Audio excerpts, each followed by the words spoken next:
Hi guys, and welcome back at Guerrilla Exhaust. Back because we already been here multiple times. Actually, in the previous video we discussed or actually showed you why Guerrilla Exhaust is our choice, what their value is. We discussed the hardware, the valves, and the actual exhaust and all the possibilities. So if you want to know more about the hardware, make sure to check out the description of this video so you can check out what it's all about. But today the day has finally come that we have brought our cars, namely the Cupra and the M4, to get the complete overhaul, to get the Guerrilla exhaust system fitted. So for now, let's hear how those two sound like in the stock form.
Okay, and fast forward into a couple of weeks later, we are here again at Guerrilla Exhaust to pick up the ready product. Stay tuned for technicalities. We're gonna put the cars on the lift and show you how those Guerrilla bypasses work. But first, the most important bit, I'm very excited to hear how they sound like. Yeah, let's go for the M4 first. Yeah, let's go for the M4. Cool. I have the Cupra, so we're gonna hear it a bit later. It comes with a remote, and again, we'll show you the technicalities later. So let's get it started. Am I excited or not? Am I excited enough? Should I stand away a bit, because maybe it's gonna be a bit loud? Wait, I want to film that as well. Wait. Yes!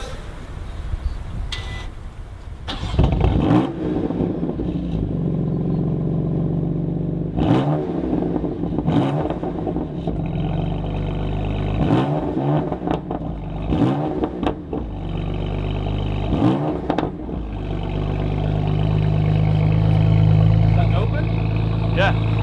It's actually good. Have a go? I can't hear it.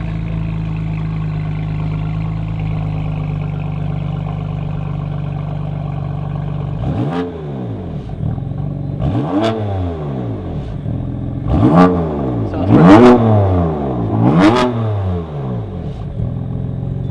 That is going to be loud on track.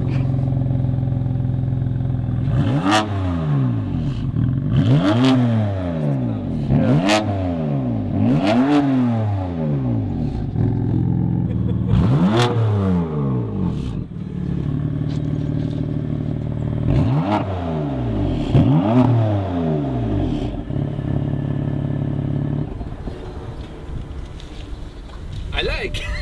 What do you think? I think it sounds good. It sounds really good. I think we have achieved what we wanted to achieve. The most important bit is that you can hear the difference when it's open. Yeah. We have, and we still have kind of stock sound when it's closed. So it's perfect. This is exactly what we wanted. So let's see how it sounds like in the Cupra, and I think it's going to be a bit louder. Yeah, it's your turn this time. Okay, this one, the A was open, Yeah. the B was closed. So should I start with Start open? with open, yeah. Start with open.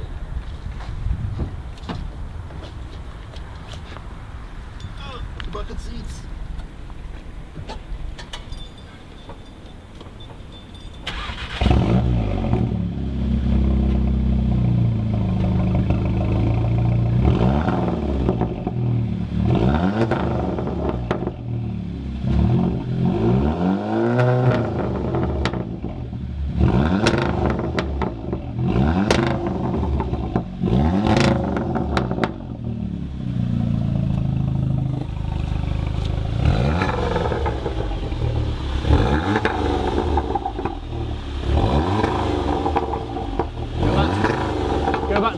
Go back to open.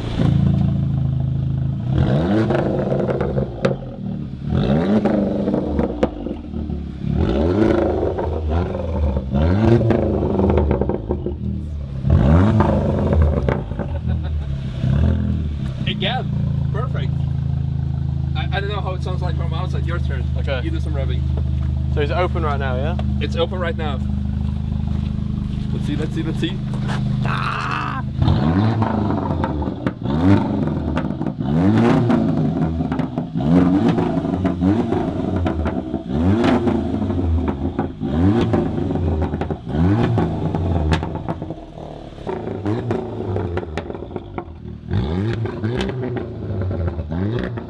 How positive is it?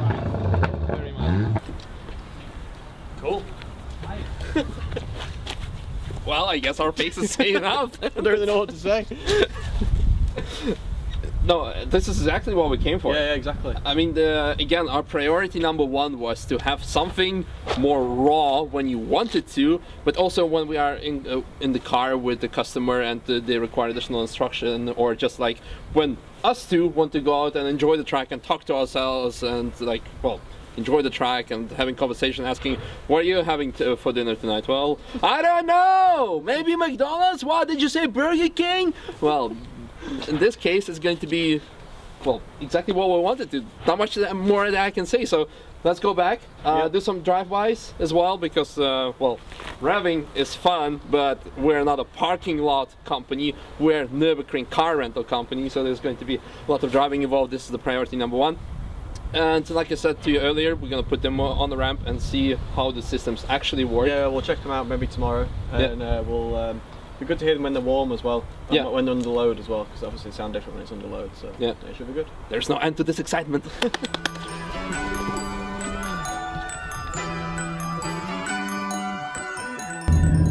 Meanwhile, we are back at our beloved Nürburgring, and as you can see, I also got a haircut because the next couple of moments you're gonna be enjoying some close-up shots of me, but most importantly, some sound checks from inside the car. Currently, we're cruising down the Nürburgring Boulevard, so the valve is closed. I can communicate with you, I can talk to you, I can have a conversation with all the people. Also, when the car is accelerating, now after the roundabout, it sounds perfectly stock. We're probably even getting some extra noise from the speakers. Thank you, BMW, for that. But there is nothing special about it, again. So that's why I told you earlier, it's the perfect solution if you want to keep the stock exhaust, stock note when you're required to. For example, when you want to have a conversation, or when you have a long trip and you don't want to arrive at your destination with blood coming out of your ears. But now, whenever you have a long stretch of the road, you can just press the button, in this case the A, which stands for awesome. You can hear already a bit of more rumble, and when you start accelerating,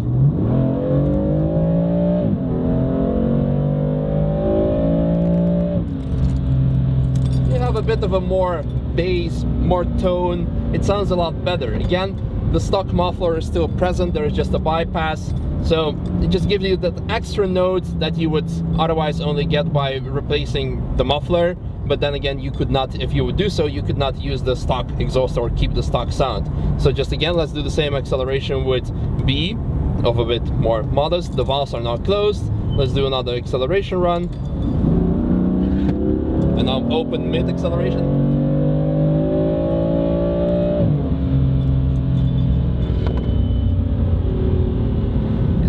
It's perfect. Again, I just want to point out that complete interior of the car is currently present. We're gonna change it later on. We're gonna remove all of the back seats, put the cage in, so it's gonna sound a lot, well, more loud inside. But I think this is a nice reference point for the majority of people who don't want to have a club sport-ish car, who don't want to have a track prepped car and just want to enjoy their car on the road with interior inside. If up until this point you're thinking, well, some noticeable gains, but still not that really impressive. But remember when I told you that the back box, the muffler is still stock from BMW, and BMW M4 and M3 comes with its own valving system inside the muffler box. So once I press the M1 button, it actually already, you can hear the sound changes.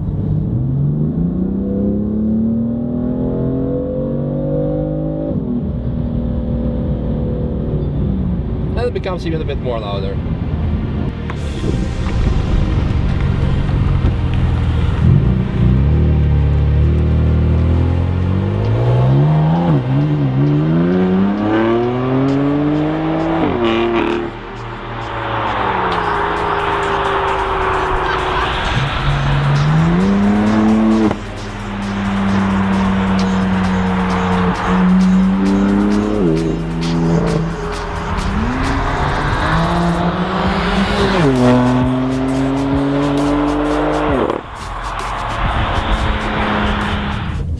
And now from standing still in M mode, and the valves, Guerrilla exhaust valves, completely open as well.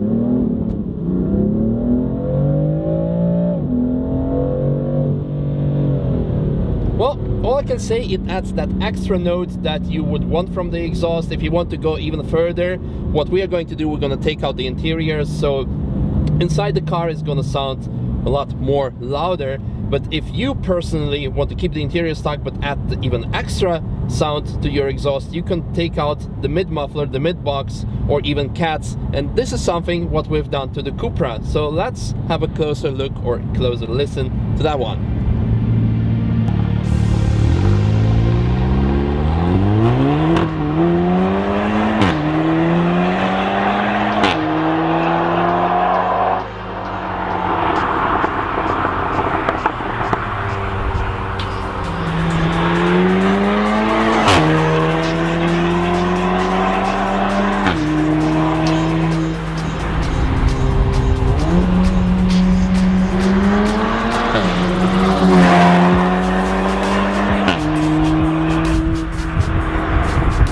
And now, like I told you, we are in the loud one out of the two.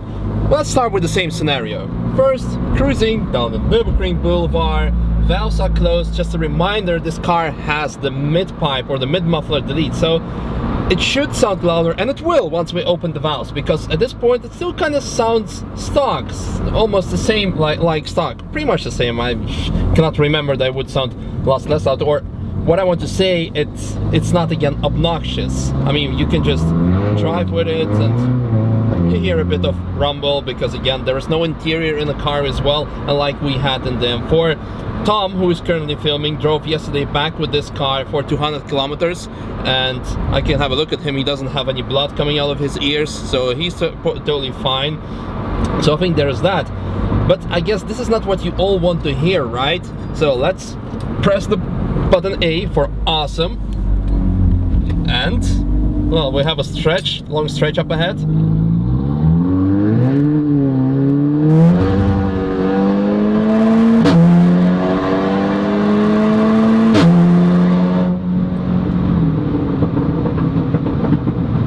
And that's the most fun bit.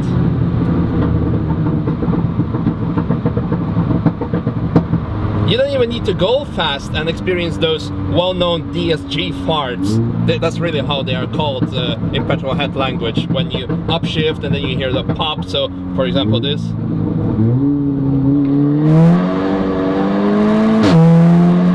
They're very loud, but the most fun bit, I mean, if you are a poser or a racer, and if that's the only intention, well, also if you just like want to feel 18 like I do right now, you just like tap the throttle, it puts fuel a bit in the exhaust, which gets ignited in the exhaust, and then pop, pop, pop. You can just do it the whole day. We can just like cruise here, way below speed limits. It's totally fine. It's fun. I mean, what else do you want? That's the best part again. So, full load. Let's close it again. B for meh.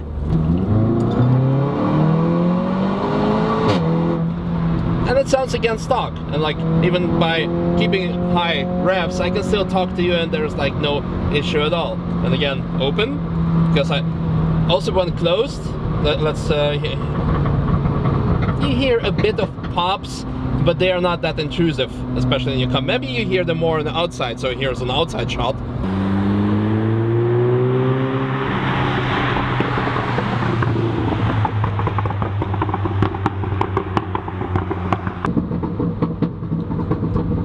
They sound a lot better when it's open. Just a quick disclaimer for people who are going to say, oh, why are you cruising down the Nürburgring Boulevard and not on Nürburgring itself? Because the track is closed for 2 months for winter stop. So the only thing we can do are the things that we're doing right now. And again, like I told you with M4, probably like 90% of the people are not going to use their cars on the track at all, but just like enjoy it either on a boulevard, or you know what's even better? You know what's even better? What's the best exhaust comparison sound? Yep.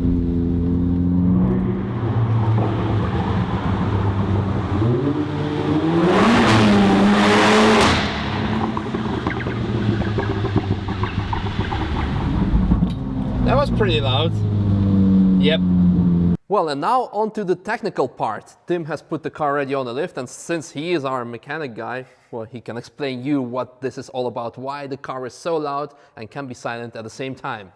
So usually you'd find a silencer about this big underneath the car, and that takes a lot of the drone out of the system. As it's being used on track, it kind of makes sense to take it out. And then as it goes around towards the back of the car, back towards the rear muffler, before you get there, you've got the bypass valve fitted here. So when the valve's fully open, you're basically bypassing the entire system, and it's basically coming from the cat straight out of the back of the car. You do still get some tone out of the rear back box, so you still do get the nice tone, but the majority of the sort of sound and the volume comes directly from the bypass valve. So basically you have the best of the both worlds. Exactly. If you want to have a straight pipe, you kind of have a straight pipe, yeah, but still that obnoxious tone of a straight pipe gets taken away by the back box. Yeah, you still get a nice tone to it, and like you get the rasp and a few pops and bangs, which is what the back box is doing. It's creating back pressure basically, so that's how you get those noises. Yeah, absolutely. And then again, if you want to just cruise around or make a long trip, you just close the valve. Exactly, close the valve. And then it just... Yeah, I mean, it's literally just a press of the one button. And yeah, it just closes it, opens it really quickly, no fuss at all. Perfect. Yeah, you can again also go extra step further, take away the cat, but this is not legal. And yeah, I mean, it's already loud enough. Yes. Why would you? So. Exactly. Yeah, perfect. And now for the M4, let's see the difference between the two cars, and to be precise, why this one is a lot less loud than the Cupra is. Take it away. So with this one, we retain the majority of the standard system, so it's standard all the way back from the turbos, all the way through the cats. The standard resonator is still installed, all the way back to the back box, where the only bypass, well, there's two bypasses on this one for each bank. So you've got the bypass after the mid box and before the back box. So when it opens, obviously it's directing some airflow through the bypass and also some through the back box. So in the same way the Cupra sort of blends the two sounds together, it does the same with this. So you still get the nice finely tuned sound, it's not all about volume. Exactly the same way as the Cupra, you've got the stainless tube where the bypass is welded into, and as you can see, if you look into the sort of deeper areas of the bypass valve, you can see it's all waterproofed, so there should be no concerns running these in any weather, to be honest. Obviously, they're going to get tested well this year on the Nürburgring, but we don't expect any failures. So with the valve closed, the car sounds pretty much standard, to be honest. But when you do open the valves, they both open simultaneously. And it takes very little time to do that, so you can switch very quickly between normal sound and a more of an experienced sort of sound. Well, thank you very much, Tim, for this technical info, and I guess this concludes our video on Guerrilla exhaust valves. All I can say, it offers the best of both worlds. In the morning you can leave the valves closed, sneak out of the neighborhood without waking up the neighbors, go on a track, open the valve, enjoy the performance out of your car, or alternatively go to McDonald's and be the king of the McDonald's parking lot. I don't know, whatever floats your boat, and in the evening go back home and without upsetting the neighbors. But for us, the most important bit is that we can, again, enjoy the sound of the cars and alternatively close it on the track without losing performance, and communicate with clients by instructing them on the most exciting but also sometimes dangerous racetrack in the world. And for that, you're more than welcome to try out these cars. So see you at the Nürburgring.